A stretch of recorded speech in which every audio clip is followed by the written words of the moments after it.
नमस्कार मित्रों, जय लिटरेचर में आपका पुनः स्वागत है। और आज प्रस्तुत है कहानी आदमी और लड़की। लेखक हैं निर्मल वर्मा। तो चलिए मित्रों, सुनिए कहानी आदमी और लड़की। उसने दुकान का दरवाज़ा खोला तो घंटी की आवाज़ हुई, टन। जब वह भीतर आया और दरवाज़ा मुड़कर देहरी से दोबारा सट गया तो घंटी दोबारा बजी। इस दफ़ा 2 बार, टन टन। यह दूसरी आवाज़ काफ़ी देर तक गूंजती रही। यह चेतावनी थी कि कोई भीतर आया है। दुकान में कोई नहीं था। उसे हमेशा लगता था कि यदि वह शेल्फ से 2-4 किताबें उठाकर भाग जाए तो किसी को पता भी नहीं चलेगा। यह उसका भ्रम था। घंटा बजते ही काउंटर के पीछे 2 आँखें उसे अनजाने में ही पकड़ लेती थी। आँखें जो नीली थी और गीली भी। ऐनक के पीछे 2 डबडबाए धब्बे उसे निहार रहे थे। वह किताबों के अलमारियों के बीच रास्ता टटोलता हुआ काउंटर के सामने आ खड़ा था। क्या हाल है? उसने पूछा। अधेड़ मैनेजर ने उसकी ओर देखा, फिर कंधे उचका दिए, जिससे कुछ पता नहीं चला कि वह कैसे मूड में है। सर्दी शुरू हो चली है, उसने कहा। मौसम का ख्याल अचानक उसे मैनेजर की मूछें देखने पर हो आया था, जो इतनी सफ़ेद थी मानो अभी अभी उन पर ताज़ा बर्फ गिरी हो। होगी ही, बूढ़े ने तटस्थ भाव से कहा। अक्टूबर का महीना है, अभी हीटिंग शुरू नहीं हुई। नवंबर से पहले नहीं, चाहे बर्फ ही क्यों न गिरने लगे। बूढ़ा बहुत ही महीन भाव से सरकार पर कटाक्ष करता था। मुद्दत पहले वह दुकान का मालिक था। अब नए तंत्र के नीचे सरकार उसकी मालिक थी। उन किताबों की भी जो उसके बाप दादाओं ने पहली लड़ाई के ज़माने से जमा की थी। दुकान वही थी, लेकिन रातों रात कानून की लकीर उसके और बाप दादा की विरासत के बीच एक खाई सी खोद गई थी। काउंटर पर वह अब भी बैठता था, पहले की तरह, लेकिन अब किताबों से उसका रिश्ता कुछ वैसे ही था जैसे कोई बाप जीते जी अपने बच्चों को अनाथालय में देखता है। आप सोचते हैं क्या बर्फ गिरेगी? आदमी ने पूछा। बूढ़े ने ऐनक उतारी, मैले रुमाल से शीशे साफ किए, फिर नाक सिनकी। बर्फ और मौत घंटी बजाकर नहीं आती। उसे लगा जैसे बूढ़े का इशारा उसकी तरफ है। पिछले दिनों जब कभी वह दुकान की घंटी बजाता था, बूढ़े के चेहरे पर एक बेचैन सी झुंझलाहट झलक आती थी।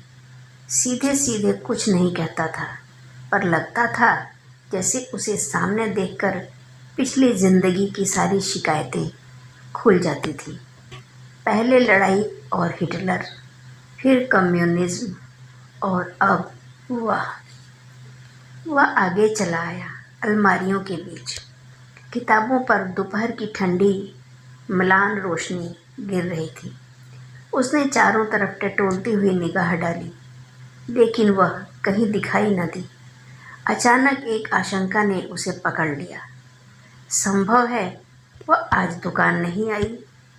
वह ठिठुरने लगा, अपने कोट की जेब में हाथ डाला, तार के कागज को छुआ, फिर उसे झटके से बाहर खींच लिया। गरमाई कहीं न थी, न कोट के अंदर न बाहर। वह अब भी झिझक रहा था, लेकिन दुकान के बीच बूढ़े की आंखों के सामने खड़े रहना असंभव था। वह कुछ आगे बढ़कर एक लंबी शेल्फ की ओट में छिप गया। उसने जेब से रुमाल निकाला और माथे का पसीना पोंछने लगा। सर्दी का पसीना, जो भीतर की देह से नहीं, बाहर की दहशत से टपकता है। वह फटाक से मुड़ गया। ट्रॉली के पहिए चूं चूं करते हुए शेल्फ की दूसरी तरफ जा रहे थे। पीछे पीछे वह आ रही थी, ट्रॉली के हैंडल को दोनों हाथों से पकड़े हुए, जैसे वह कोई छोटी सी प्रैम हो जिसमें बच्चे की जगह बहुत सी किताबें बैठी थी। लड़की का सिर ट्रॉली पर झुका था। वह एक एक किताब उठाकर शेल्फ की दराज में रख रही थी। उसकी आंखें शायद बचपन से ही कमज़ोर रही होंगी। वह हर किताब को उठाती, उसे अपनी ऐनक के बहुत पास ले आती, लेखक का नाम और किताब का टाइटल पढ़ती, फिर डस्टर से उसे झाड़ पोंछकर दूसरी किताबों के सिरहाने टिका देती। वह अपने काम में इतनी डूबी थी कि उसे गुमान भी न था कि शेल्फ की दूसरी तरफ कोई उसे देख रहा है। वह उसे देख रहा था। छत पर लटकी बत्ती का प्रकाश सीधा उसके चेहरे पर गिर रहा था। वह एक ठिगने कद की लड़की थी, लेकिन शेल्फ के पीछे सिर्फ उसका धड़ दिखाई देता था, कमर से ऊपर, जो उसकी टांगों से कहीं ज़्यादा वयस्क दिखाई देता था। उसने एक लंबा नीले रंग का एप्रिन पहन रखा था, जो दुकान में काम करने वाली लड़कियां पहनती थी, लेकिन उसके ऊपर वह ज़्यादा नहीं फपता था, शायद इसलिए कि वह उसमें पूरी ढक जाती थी, और तब कोई अनुमान भी नहीं लगा सकता था कि वह कितनी छोटी है, कि अभी कुछ दिन पहले उसकी 20वीं वर्षगांठ पर वह उसके लिए फूल लाया था, जो शायद अब भी उसके कमरे में पड़े सूख रहे होंगे। अब वह सरकते हुए उसके बिल्कुल पास चली आई थी, लगभग उसके सामने। शेल्फ की संकरी दराजों के बीच उसका सिर दिखाई दे रहा था। उसने हमेशा की तरह अपने बाल कसकर बांध रखे थे, भूरे चमकीले बाल, जिनके बीच एक हिचकिचाती सी मांग कुछ दूर चलकर उलझी हुई लटों में लोप हो गई थी। इस बार वह अपने को नहीं रोक सका। जब लड़की ने अंतिम किताब शेल्फ पर रखने के लिए हाथ उठाया, तो उसने आगे बढ़कर उसके हाथ को पकड़ लिया, वहीं शेल्फ के ठंडे लोहे पर। लड़की के मुंह से हल्की सी चीख निकल गई और वह घबरा गया। उसने जल्दी से किताबों को ठेलकर शेल्फ और शेल्फ के बीच अपना सिर अड़ा दिया। मैं हूँ, लड़की ने हकबकाकर आंखें ऊपर उठाईं।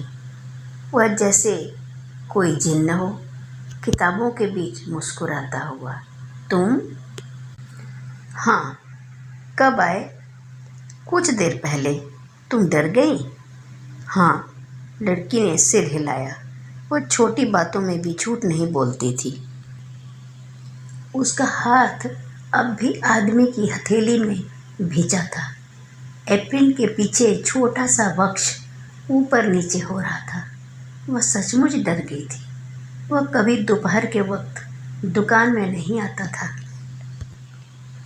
तुम कुछ देर के लिए छुट्टी ले सकती हो अभी?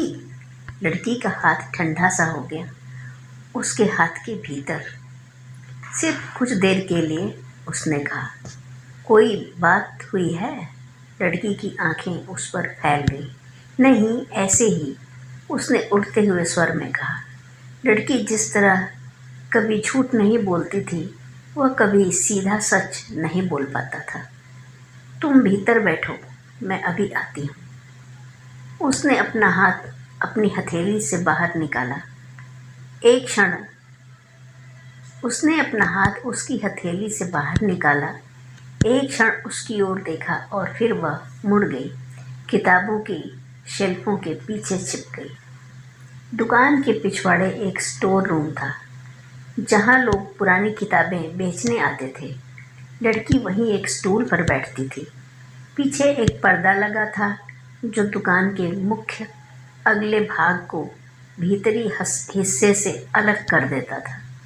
पर्दे के पीछे एक छोटा सा कैबिन था, जहाँ लड़की लंच टाइम में घड़ी दो घड़ी सुस्ताने आ बैठती थी। वह यहाँ चला आया, कई बार यहाँ आया था।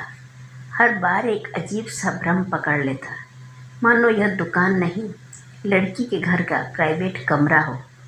वहाँ बाहर की कोई आवाज़ नहीं आती थी, न आदमियों का शोर, न ट्रैफिक का कोलाहल। सिर्फ ट्राम की गड़गड़ाहट जरूर सुनाई देती थी, बहुत गूढ़ और धीमी, जैसे कहीं दूर शहर के किनारे पर बादल कड़क रहा हो। वह बेंत की आराम कुर्सी पर बैठ गया। कमरे में अंधेरा उतना नहीं था जितना रोशनी का अभाव। न कोई खिड़की, न रोशनदान, सिर्फ किताबों की बासी बू और दीवार के पीछे चूहों की सरसराहट। एक छोटी सी मेज पर चाय कॉफ़ी का सामान रखा था। पुराने सिलाबी बिस्कुट और ब्राउन रोटी की स्लाइसें हमेशा तैयार रहती थी। कभी लड़की को भूख लगती, वह जल्दी से भीतर आकर कुछ न कुछ पेट में डाल आती थी। उसने पहली बार लड़की को इसी कैबिन में देखा था। वह अपनी कुछ पुरानी किताबें बेचने आया था। लड़की काउंटर के पीछे स्टूल पर बैठी डबल रोटी की एक स्लाइस कुतर रही थी। गोद में ब्राउन रंग का अधबुना स्वेटर पड़ा था, जिसकी ऊनी देह में 2 सलाइयाँ घुपी थी। उसकी आहट सुनकर लड़की हकबकाकर उठ खड़ी हुई और तब पहले दिन पहली बार उसने लड़की के चेहरे को देखा था। वह मार्च का दिन रहा होगा और अब अक्टूबर खत्म हो रहा था। इन 7 महीनों में वह तकरीबन अपनी सब किताबें बेच चुका था, जिन्हें वह अपने देश नहीं ले जाना चाहता था। पुराने शब्दकोश, टूरिस्ट गाइड्स और वे सब उपन्यास जिन्हें लड़की दुकान के लिए खरीद लेती थी तथा खाली समय में खुद पढ़ती थी। उसे यह जानकर काफ़ी हैरानी हुई थी कि वह अंग्रेज़ी पढ़ लेती थी और थोड़ी बहुत बोल भी लेती थी। दरअसल अंग्रेज़ी को लेकर ही उनके बीच बोलचाल का सिलसिला शुरू हुआ था। एक दिन जब वह कुछ किताबें बेचने आया, वह कुछ देर तक उन्हें उलट पुलट कर देखती रही। फिर अचानक बोली, क्या आपके देश में सब लोग अंग्रेजी बोलते हैं? नहीं, ऐसा नहीं है, उसने कहा। मैं भी ठीक से नहीं बोल पाता। आप बहुत अच्छा बोलते हैं, उसने बहुत उदासीन भाव से कहा। फिर उसकी ओर से आंखें मोड़कर किताबों को समेटने लगी। मैं अभी आती हूँ।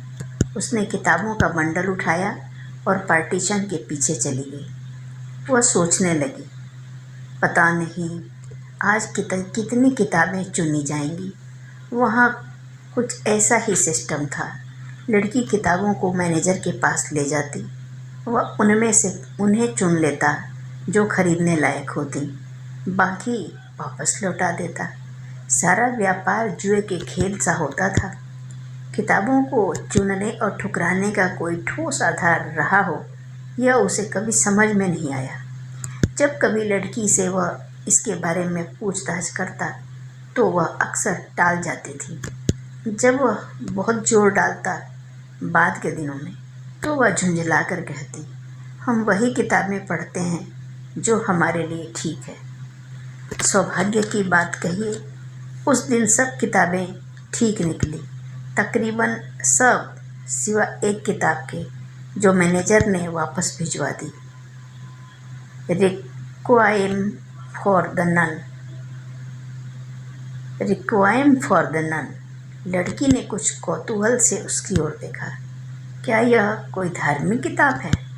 नहीं, उसने कहा, यह एक वेश्या के बारे में है। वह देखना चाहता था उस पर क्या प्रतिक्रिया होती है। धर्म और डंडीबाजी दोनों ही वहाँ परिचित थे, किंतु लड़की के चेहरे पर कोई भाव नहीं आया। उसने चीमड़ पेपर बैग को धीरे से काउंटर के नीचे सरका दिया, जिसे छिपाना भी नहीं कहा जा सकता। काउंटर के नीचे वाली दराज उसकी अपनी थी, जिसमें वह दिन का टिफ़िन, रुमाल, तौलिया और घर की चाबियां रखती थी। पता नहीं उसकी कितनी किताबें इस काउंटर के भीतर गायब हो गई थी। आज आपको काफ़ी पैसे मिलेंगे। उसने सरसरी निगाह से बिल को देखा, जो खटखट करता हुआ कंप्यूटर मशीन के बाहर निकल आया था। उसका मन हुआ एक बार झांक कर बिल को देखे, फिर वह अपने को रोके रहा। यदि कमरे का चौथाई किराया भी निकल सके तो बाकी पैसे जुटाने में ज़्यादा मुश्किल नहीं पड़ेगी। मालूम है कितना है? उसने बिल को मशीन से खींचकर उसके सामने रख दिया। 40 क्राउन।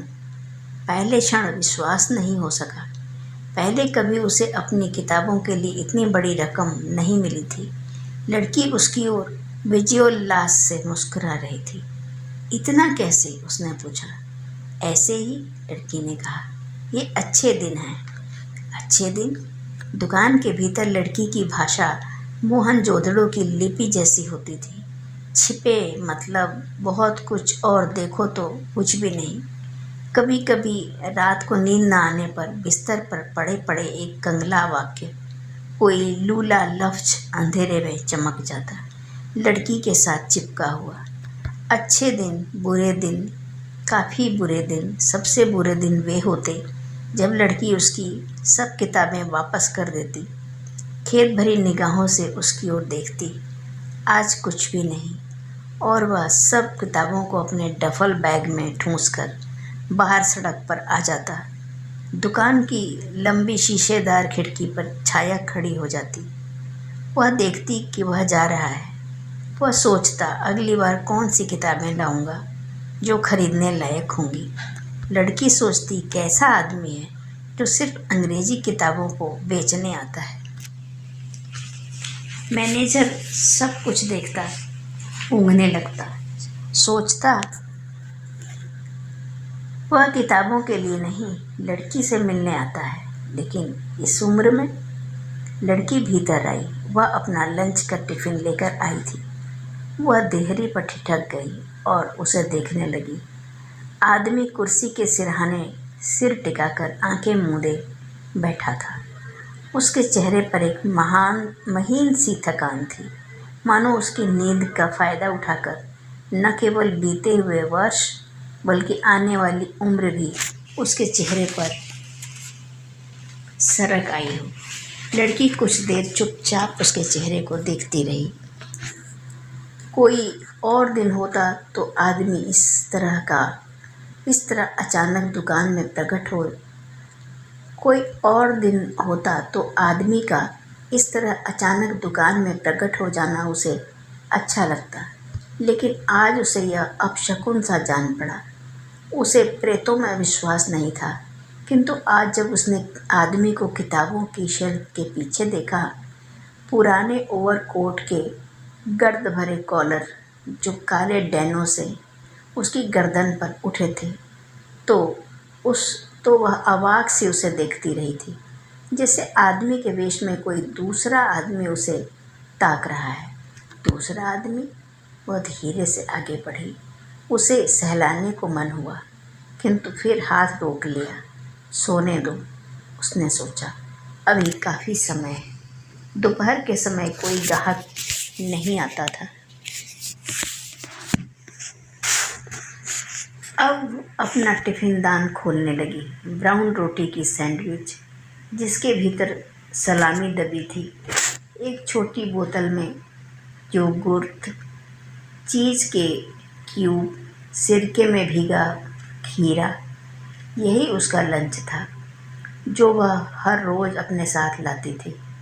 अगर उसे मालूम होता कि वह भी आ रहा है तो वह उसके लिए भी कुछ ले आती। उसने कितनी बार आदमी से कहा था कि उसे घर में खाना बनाने की ज़रूरत नहीं, दोपहर को खाना वे एक साथ दुकान में खा सकते हैं, लेकिन आदमी हर बार इनकार कर देता था, जैसे दिन की रोशनी में उससे मिलना खतरनाक हो। दिन के समय वह उससे तभी मिलता था जब कोई ऐसी ज़रूरत हो जिसे टाला न जा सके। लेकिन आज क्या ज़रूरत है? वह कल रात ही तो उससे मिली थी। वह कॉफ़ी के लिए पानी गर्म करने उठी तो देखा आदमी की आंखें खुली हैं। पता नहीं कितनी देर से वह उसकी हरकतों को देख रहा था। कुछ खाओगे? लड़की ने पूछा। आदमी ने सिर हिलाया, फिर सीधा होकर बैठ गया। आंखें सुर्ख थीं और शेष के बाद की भी गालों पर और शेव के बाद भी गालों पर पिछली रात की परछाई बिछी थी।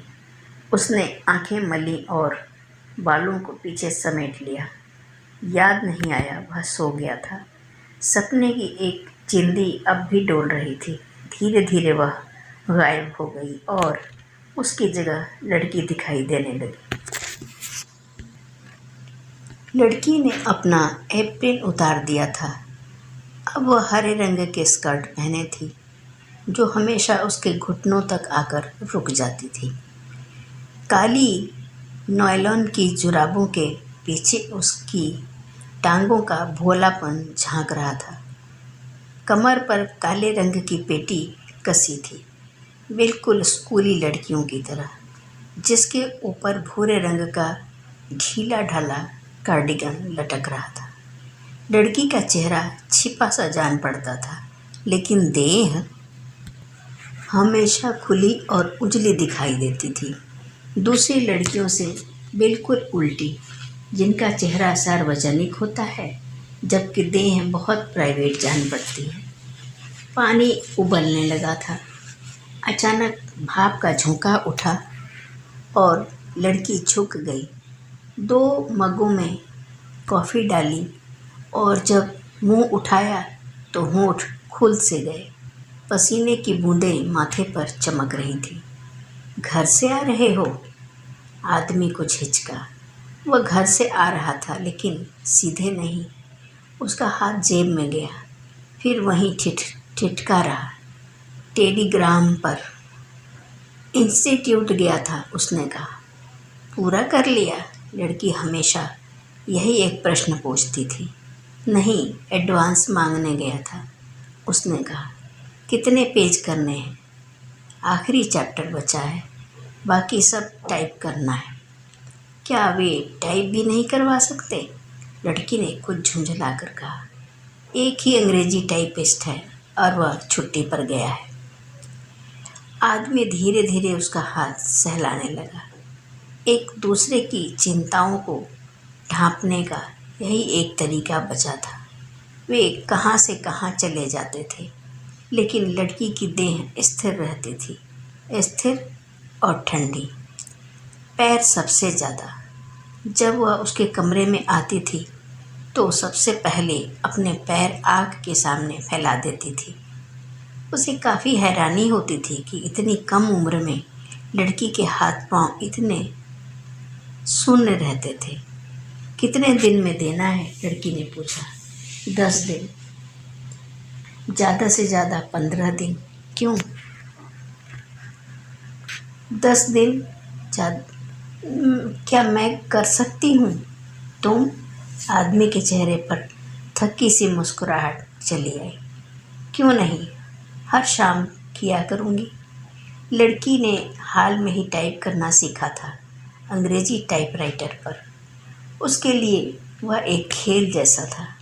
आदमी जितना भी अनुवाद करता उसे डिक्टेट करवाता और उसकी अंगुलियों के नीचे से फटाफट अंग्रेजी शब्द फिसलते जाते। फिर दोनों बैठकर गलतियां छांटा करते। आदमी का कहना था इस तरह वह अंग्रेज़ी और टाइपिंग दोनों एक साथ सीख जाएगी, लेकिन उसे सीखने की चाह उतनी नहीं थी जितना सुकून सा मिलता था। रात को वही एक घड़ी होती थी जब वो आदमी के पास होती थी। खिड़की के बाहर तारे दिखाई देते, टाइपराइटर के अक्षरों से टिमटिमाते हुए खट खट वह उन्हें दबाती जाती और वे आकाश से उतरकर सफ़ेद फुलस्केप कागज़ पर उतरते जाते। केतली का पानी गुनगुना रहा था। लड़की ने स्विच बंद कर दिया और ऊपर का रोशनदान खोल दिया ताकि इस बार पानी की भाप बाहर जा सके। यह गर्म है। लड़की ने दूसरा कप बनाने के लिए सिर झुकाया तो गले के पिछवाड़े का जूड़ा कंधे की तरफ लुढ़क आया।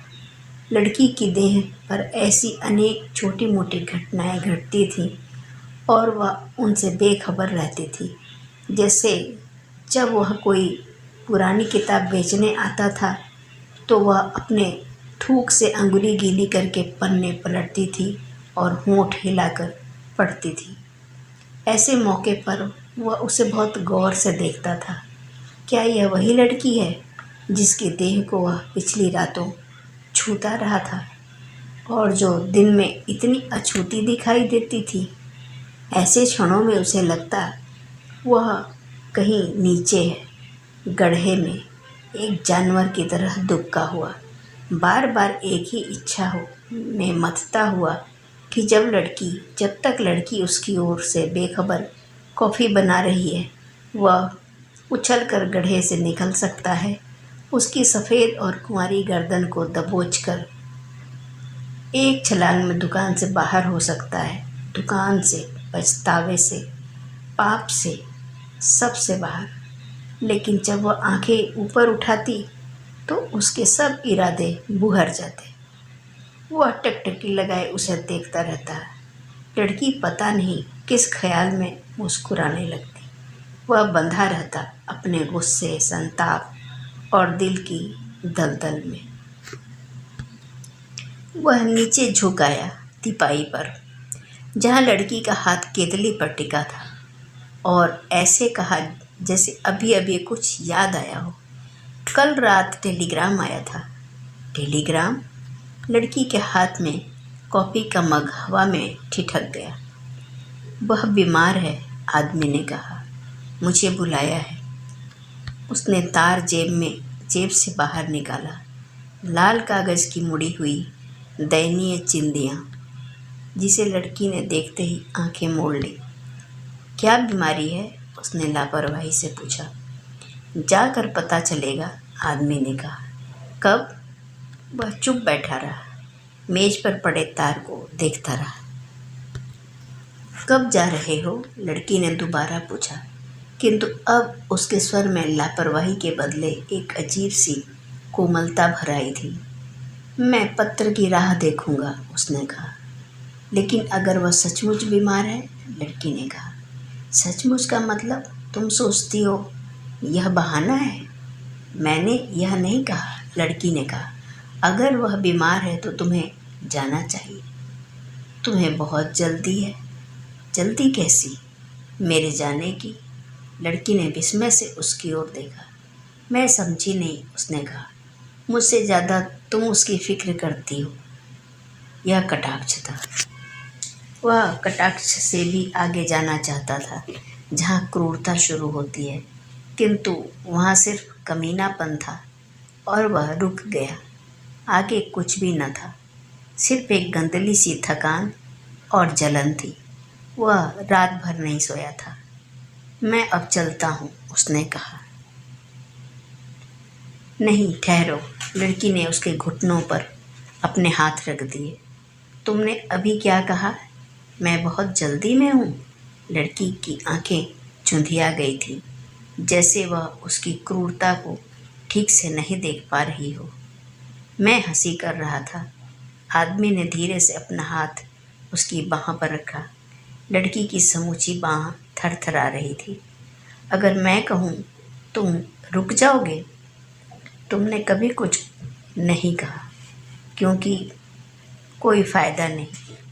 वह जब जब आदमी की परीक्षा लेती, आदमी का चेहरा दूर होने लगता। उसकी जगह अपना आप दिखाई देने लगता, जो उससे वैसे ही प्रश्न पूछने लगता जिन्हें वह आदमी से पूछती थी। यह चक्कर था, पाप का चक्कर, जिसका कोई अंत नहीं था। क्या वह अक्सर बीमार रहती है? उसने पूछा। वह कभी उसकी पत्नी का नाम नहीं लेती थी, सिर्फ वह कहा करती थी, मानो इतनी बड़ी दुनिया में सिर्फ एक वह उसकी पत्नी हो सकती है। उसे खुशी थी। उसने उसे कभी नहीं देखा था। वह दूसरे शहर में थी और उसने वह शहर भी कभी नहीं देखा था। आदमी चुपचाप लड़की को देखता रहा। लड़की के पीछे खिड़की थी और खिड़की के परे छतें, जहाँ उगती धूप की सफ़ेद थिगलियाँ निकल आई थी। कल रात मुझे एक सपना आया, उसने कहा। कैसा सपना? मैंने देखा तुम नीचे खड़ी हो, तुम ऊपर मेरे कमरे को देख रही हो। मैं तुम्हें आवाज़ देकर बुलाना चाहता था और तुम जाने लगी, और मैं ज़ोर ज़ोर से दरवाज़ा भड़बड़ाने लगा नीचे आने के लिए। लड़की हंसने लगी। सच? फिर मेरी आँख खुल गई और मैंने सुना कोई सचमुच दरवाज़ा खटखटा रहा है। मैंने सोचा शायद तुम हो, लेकिन बाहर तार वाला खड़ा था। प्रिय मित्रों, वीडियो लंबा हो रहा है, इसलिए इस इंटरेस्टिंग कहानी का अगला भाग आप दूसरे वीडियो में ज़रूर से सुनिएगा। बहुत बहुत धन्यवाद आपका।